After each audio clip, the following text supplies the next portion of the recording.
I've been getting death threats from right-wing MAGA Trump supporters, and it started before the Charlie Kirk shooting.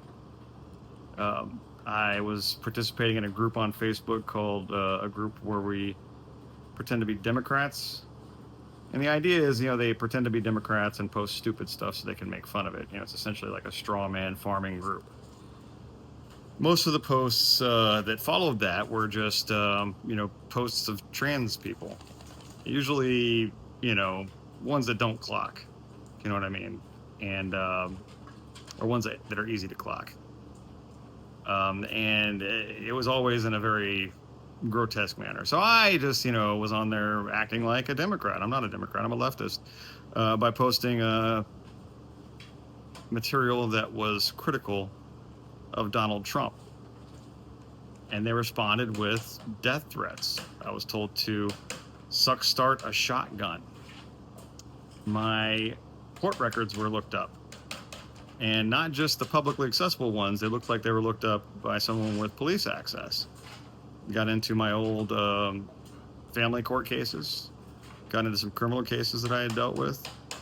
And this is all old news that I've dealt with years ago. And they posted it on this public website, along with my addresses. My old home addresses, my parents' home address.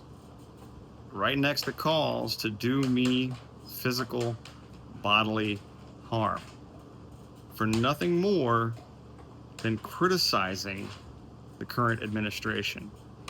Now, you can look at my videos and see the way that I criticize the administration. I am the same way in the Facebook forums. I do my best to avoid insults, appeals to emotion, things of that nature. I do appeal to humor and try to make people see the absurdity of the positions that they take and the things that they fall for. But I am in no way ever interested in trying to shame people or make them feel bad about their choices. I'm just trying to provide them information to help them make better choices, because we need them to make better choices in order to prevent horrible things from happening in this country. There is a recent massive attempt to try to paint the left as some sort of violent group. The best they can point to are situations where right-wingers provoked people from the left and violence ensued and somebody died. Or during protests against the government, during protests against police brutality. And in those situations, the government and the police escalated. We have video from this recent LA riot or LA protest regarding the ICE actions.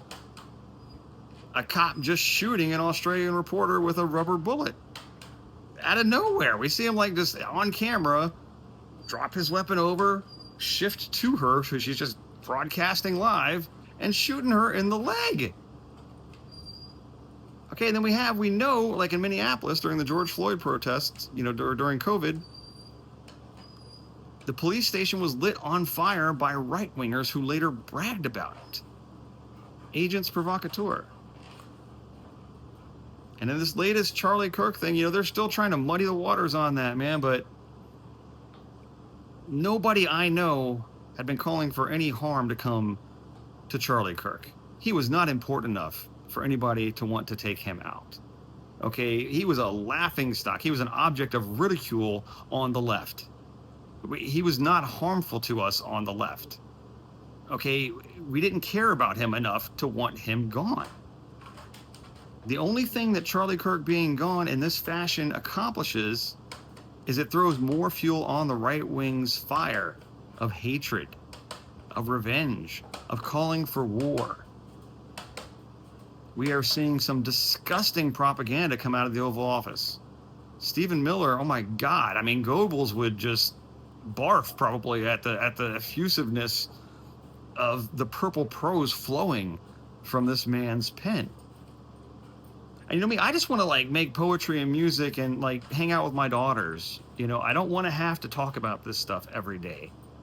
But I feel like I don't have any choice right now because the world has gone so insane.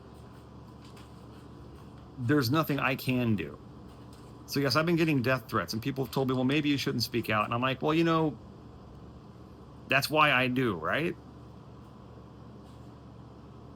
But I call on everybody to avoid violence, avoid insults, avoid getting into those emotional states. That's when, well, I don't know who wins, but it ain't us. And who is us? I don't know. Us is whoever doesn't want to rely on violence to get the point across, who wants to have a better day for everybody. That's us. That's what I mean by us. We can do better, folks. As a leftist, I disavow all forms of political violence. Violence is only a last resort, a very last resort for self-defense, for existential self-defense, perhaps, but never as a means of silencing an opponent. That is just not something that I, as a leftist, can get behind, recommend, or sanction. And I ask the folks on the right to do the same thing, to disavow the use of violence as a political tool. Let's just take that off the table and talk about how we can do this without hating each other, without drawing boogeyman masks on each other. Let's fucking act like adults, folks. Let's just have a conversation like real people who can see each other and not maniacs screaming at shadows on the wall and scarecrows. Can we do that? Can we just be grown? I mean, it doesn't look like it. Where are all the adults? There used to be plenty of them around when I was a kid, I thought, but man, I look and I don't see a one of them these days. That's probably enough rambling for now, y'all, but we got to do something, man.